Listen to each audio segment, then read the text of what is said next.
Welcome and thank you for standing by. At this time, all participants are in a listen-only mode. Today's webinar is being recorded, and the recording will be posted publicly. If you have any objections, you may disconnect at this time. Now I'd like to turn the call over to your host, Deb Rivera. Deb, you may begin. Thank you so much. Good afternoon and welcome, everyone. We are so pleased to have you joining us today for this Updates webinar event, where we will cover updates to the geography profiles for Puerto Rico, enhancements to the mapping functionality, and other improvements that were made to the Census Bureau's main data platform, data.census.gov. My name is Deb Rivera, and I'll be the facilitator for today's event. We're going to go ahead and get started. First, I just want to let you all know that today we will be taking questions at the end of the webinar. Participants who would like to ask a question are welcome to use the raise hand icon, which is going to appear next to your name in the WebEx screen. And that will prompt us to open your line. You will then be able to unmute yourself to ask your question. Please note that the question and answer session will focus mainly on the platform, data.census.gov, and we will not be able to go in depth to address questions on 2020 census products or data. Once again, thank you so much for joining us today. And now I'd like to turn things over to our presenter, Tyson Weister. Great, thanks, Deb, and thank you all for joining us today. My name is Tyson Weister, and I work on the communications team for data.census.gov, and very excited to talk to you about data.census.gov news and updates from March. What we're going to do today is show you the updates that we've done over the past few months. I'll show them on screen. Then I'm going to take a few of those updates and, for greater clarity, show them to you on the live site as well, and then open up for your questions. As a reminder, everything that we do on data.census.gov is driven by user feedback. So we continuously collect, analyze, and implement the feedback using the 5-step process that you see here on the screen. Just want to give a special thank you to all of our data users who have given us feedback to help drive these enhancements. With that in mind, we'll be focusing on updates for data.census.gov that were implemented between January and March. They will include a refreshed download experience, improvements to search, new geography profiles for Puerto Rico areas, table display enhancements for population estimates program data tables, the mapping improvements, and as always, fixes to defects. The items in this bulleted list that are shown in bold are items that we're going to also follow up and show you on the live site towards the end of this presentation. So to get started, the refresh download experience, what you'll see new is that there are new buttons at the top of your table for Excel, CSV, and Zip. So we renamed these buttons to give you a better sense of the initial file format that you're going to receive when you go through the process. This update also reduces the number of clicks that you need to do in order to complete the process. And then the end result from the process, the end file format you get, hasn't went through any changes. So just to be clear, what we're talking about is just a change to start the process and a few updates in between getting that file format. With that in mind, you'll want to use the Excel and CSV button anytime you want something that looks very similar to what you see on screen. And then anytime you want to get machine readable output, you'll want to use the new Zip button. This was previously titled Download. It's now called Zip. And this is a great file format if you wanted to sort the data using your own software or work with it in some way outside of data.census.gov. Also, with this update for refresh download experience, you'll also notice that the downloads appear a little bit differently once you start the process to download a table by clicking the Zip button. You'll notice in the lower right-hand side of your screen, the download will queue up. And what's new is that you can queue up multiple downloads at the same time. Here we're showing a screenshot of a table that has 100% completed the download, as well as an additional download that is 10% through that progress. So this update means that you can, of course, add multiple downloads at once. And more importantly, you can continue to use the site as that download is happening. And this is a huge improvement for anyone that would be downloading data for a large number of geographies. Sometimes those downloads for large tables can take a few minutes to complete, and you're not stuck in a waiting game when that happens. You're free to continue to use the site. Another update are display enhancements for population estimates program data tables. What this means is that you'll see a recommended pivot button that's been applied. Our developers went through the process to apply this pivot specifically to the monthly population estimates data table. The recommended pivot means instead of showing you the data in a flat file format, we put it in a more user-friendly way. So rather than seeing repeated rows for several of these data values, we put some of those data values and made them column headers instead of repeated rows. This gives you a nice table that's only 33 rows long instead of over 100 rows long, and you can very easily see and visualize the data from the table. In addition to changing this one individual table, we also put some technical updates in place to streamline this process in the future. So this means that there is now the ability in the back end for the population estimates program staff to communicate what they think the recommended pivot should be for each of their tables. And that frees up from us having to go through this process one by one on a case-by-case basis. For each individual table, we have the ability to receive that information automatically from the data providers. And this just means that in the future, we're better positioned to give you population estimate program data tables in a way that's easy to view more easily, and also able to help us really onboard this survey and program. Right now, we only have 3 tables from the population estimates program and looking to add more of those in the future. Another exciting enhancement is our geography profiles. We now have them for Puerto Rico areas. This includes Puerto Rico as well as all of its county equivalent, county subdivision, and place level geographies. They are listed here on the left-hand side of the slide. You'll be able to access the profiles for these areas, and we'll take a look at this on the live site. Many of the data for Puerto Rico is sourced from tables, table IDs, and API estimates that are a little bit different from the data tables that provide information for the rest of the United States. So that's why it was a special effort in order to add Puerto Rico geography as a geography profile. We've also pushed out a number of mapping improvements. One of those is a style button that's new. You'll see it at the top of the map, and it's available for thematic maps. So that means you're not clicked into the selection map, but you're clicked into one of the data tables and then viewing the corresponding map for that particular data table. Anytime you're in a thematic map, you'll see the style button at the top, and once you click it, it allows you to display additional reference geography boundaries and labels on your map. So in the screenshot here, we can see the census tract boundaries are shown in red, and then the unified school district boundary are shown in blue for reference purposes. We'll talk more about this during the live demonstration. Another new button is the Identify button. You'll see this has been added to every map on our site. Once you click the Identify button at the top of the map, you'll be able to click any point on your map. And then once you click the point, you can see in this screenshot in the upper left, it's telling you the Census Bureau geographies that that point falls within, and the levels of detail that are shown are based on whatever map layer you have and all of the styles that you've enabled. You can see that in the screenshot in the lower left-hand side.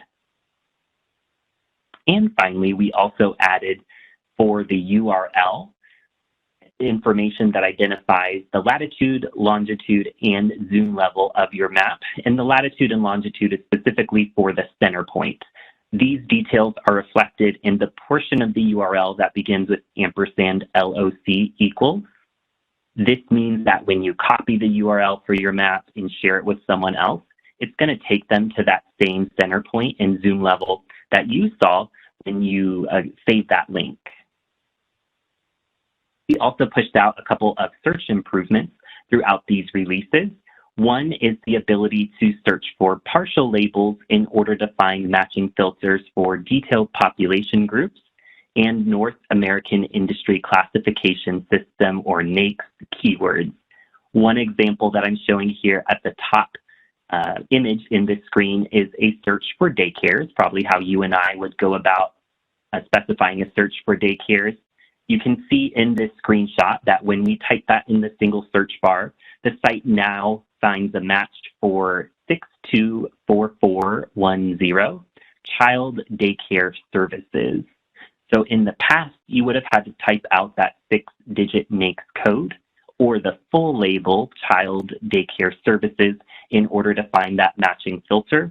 It now allows you to do that with just the partial search. And a second search enhancement is the improved type ahead search suggestion, specifically for the first result that's suggested in your search. So what we're showing here in this screenshot below is a text search for income in the single search bar. And sometimes as you're in the middle of typing out your search terms, you'll see some suggestions pop up below. We've now updated it so that the first suggestion in the list is truly our one best guess as to what we think you mean based on what you've put in the single search bar so far. So you can either click that result, or if you run the search as is, if I just run the search for income, it also tells you that it's going to find the matching filter for income, households, families, individuals. And as always with these releases, we fixed defects specifically, and we put fixes for 45 defects between January and March. I've put some highlights of that information here on screen, but if you'd like the full details, I encourage you to visit the link at the bottom. So with that, let's go ahead and take a look at a couple of these updates in more detail by going to the live site. The first is to look at geography profiles for Puerto Rico area. And for our example, we'll look at the geography profile for San Juan Municipio, Puerto Rico. Going to data.census.gov, you'll just put that in your address bar and press enter. We do recommend using Google Chrome. And the way you'll access the geography profiles for Puerto Rico is the same way that you'll access them or have been accessing them for all of the other available supported geographies. What you'll want to do is run a search just for a single geography, here San Juan Municipio, and then press enter. And you can put this in a single search bar or choose a filter. In order to select that geography, what's key is that in the upper left, you're just having a match for a single geography, which we can see here. It has correctly interpreted what I put into the single search bar and found the matching geography filter. So when you do that and you're searching at the nation, state, place, county, or county subdivision level, on the All Results page, you'll see on the right-hand side of your screen a map of that area. And in this case, it says San Juan Municipio, Puerto Rico profile. So to access the geography profile, you'll simply click the map, and it will take you to the profile. You'll get, just like with the rest of them, some information and a map at the top. And as you scroll, it's pulling in real time the data to populate the profile. So you get some of the most popular statistics: total population, income, bachelor's degree or higher, employment rates, and so on. So that's for you right at the top. And then there are over 40 sections of the profile that will have a high-level statistic on the left. Here we're looking at median age in San Juan versus median age in Puerto Rico. And then more detailed information on the right. It's always going to be in a visual format, a bar chart, line chart, or map. You can scroll through the profile to access all the different topics, or you can click one of the links on the left, for instance, health, and see the statistics that are available and takes you to that section of the profile. For our next example, I want to show the new refreshed download experience. For this example, we'll look at downloading income tables for all states. Going back to the live site, I'm going to click the U.S. Census logo to start us fresh, and then I'm going to type income all states and press enter. And then I'm going to click tables at the top. So again, the focus here is really to show you what's new with the release. Anytime you go through the steps to find data that you're interested in, you'll often want to download it. And the new process is to click the zip button at the top of your table. Again, if you want output that looks similar to what you see on screen, we recommend Excel or CSV. And if you want to work with the data, you'll click zip, which was previously download. This will open up very similar to what you saw before. It allows you to choose between the different data sets, in this case 1 year and 5 year, as well as the available years. I'm going to leave it at 2019 ACS 1 year, and then you'll want to click download CSV in the lower right. So to be clear, what we're going to get is one zip file that contains 3 CSV files within it, just like we would have before if we had clicked the download button. So I'm going to go ahead and click that. Notice in the lower right, this is a smaller table, so it progressed up to 100% very quickly. And then at the bottom, once it reaches 100%, because we're using Google Chrome, you'll see the zip file in the lower left to open up. But again, you can continue to click between different tables. You can start this process for more than one table at a time. Here I'll click zip again for our second table results. I'll click download CSV, and notice you just continue to queue up an additional download as you go through the process. If you were working with a large download and it didn't reach 100% right away, you would still be able to continue to use the site as I just showed and explore and work with the site to queue up more than one download. From here, the output and end result isn't different than what it was before, so I'm not going to go through the steps to show it in the interest of time. What I would like to show are the mapping improvements that we pushed out for the site. In this example, I'm going to showcase how a look at selecting census tracts in the Fort Wayne Community School District. So going back to the site, we'll click the U.S. Census Bureau logo in the upper left. And then I'm going to go ahead and run a search. And the reason you want to pick your table first, remember that I said the style button is only available for thematic maps. So that is, if you're intending to use the button functionality, you'll want to make sure you narrow down your table first. So I'm just going to happen to run a search for income. And then I'm going to go ahead and click on maps at the top, just to show you these new features. Notice by default, you may, in some cases, be placed in the selection map. And again, if you want to enter the thematic map, you'll just click one of the table IDs or titles on the left. Do notice here the selection map has more limited options that are available. And as soon as I click S1901, as an example, you'll see more buttons and functionality are added to the top of our table. The first thing you'll want to do, if you haven't already specified it, is to choose the layer. This is the primary geographic level that's going to be shown on your map, and it's going to be the areas that you can point and click in the event you want to select these geographies on your map. So for us, I'm going to change it from the default state level and choose census tract. But the layers that populate here are based on the table that you're clicked into on the left. So I'm going to change it to census tract. It has zoomed us into the middle of the map, and it's showing us census tract boundaries in red. So you may need to manually scroll and zoom to your desired area. For our purposes today, I'm going to look in Northeast Indiana in Allen County at some of the census tracts there. So I can see they're populated. What I want to show is the style button. So up to this point, nothing I've shown with the map is new. What's new is the style button. I'm going to go ahead and click it. This will allow you to select additional reference boundaries on your map. So this is the first time we've been able to display more than one type of boundary on a map at the same time for data.census.gov. And you can press Control F and start typing in an area if you're having trouble scrolling through the list and finding what you're looking for. Here I know I wanted Unified School District. So I'm going to check both of them to the left. Both of the checkboxes, one will turn on the boundary for this area in blue, and the other will turn on the label that corresponds with each boundary. And then I'll click the style button one more time just so I can see the map and minimize styles.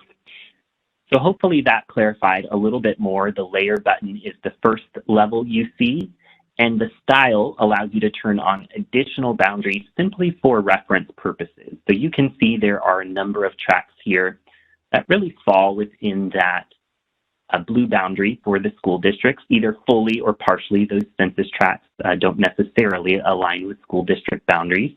If we wanted to select the tracts that are within that area, we could go ahead and proceed with that. I'm just walking through the process here quickly. That's not new functionality with the release, is the selection piece.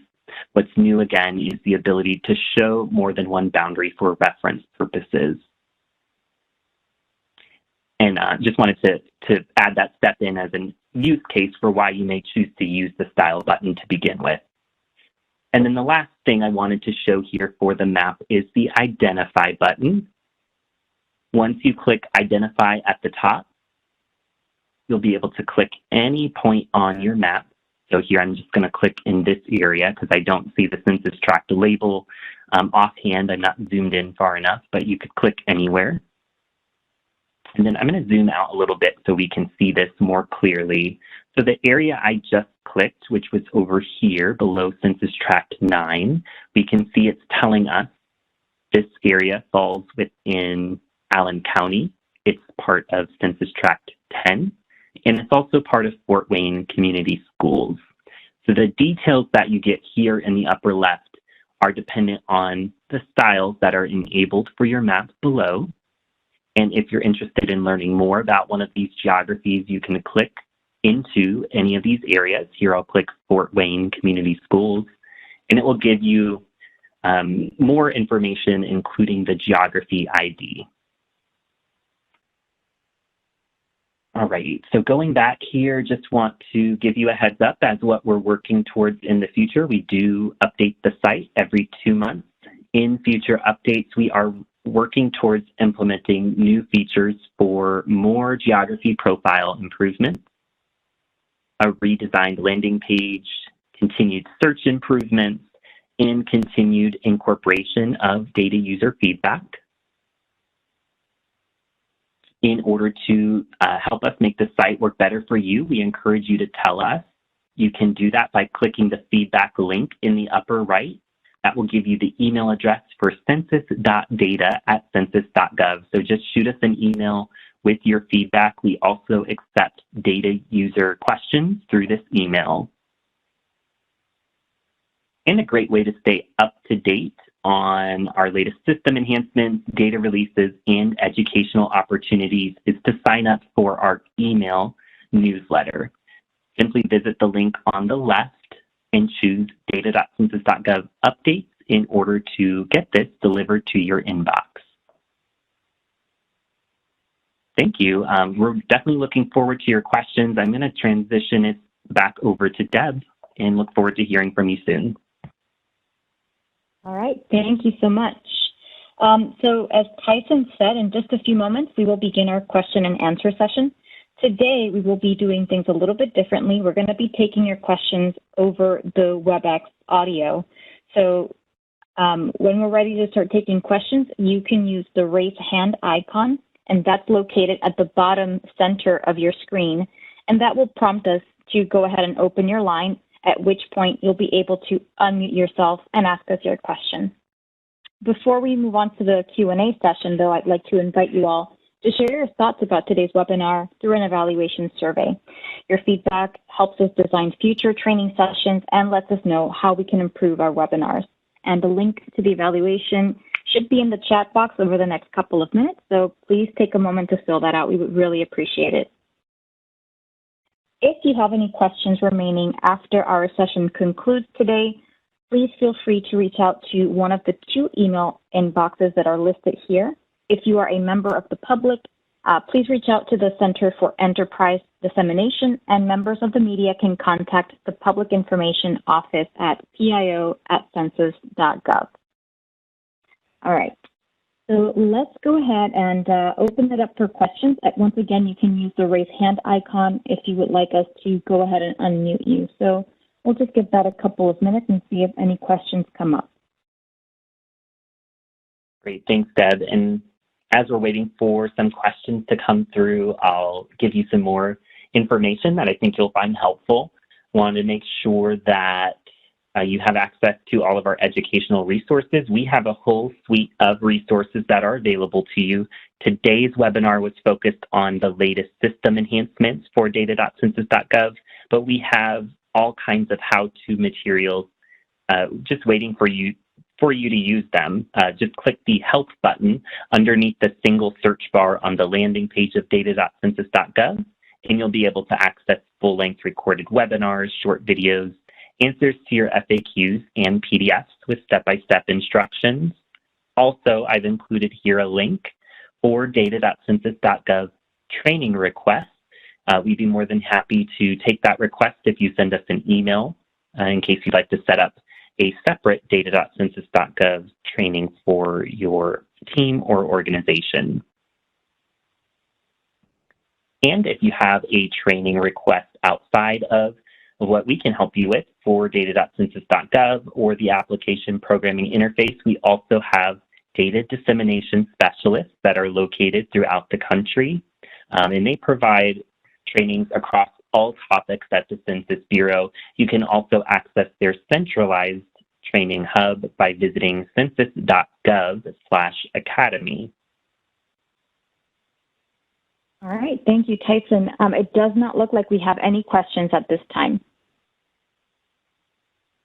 Great. Well, thank you all so much. I appreciate you tuning into these updates, and we look forward to hearing your thoughts from the evaluation and seeing you again on a future webinar. Thank you so much.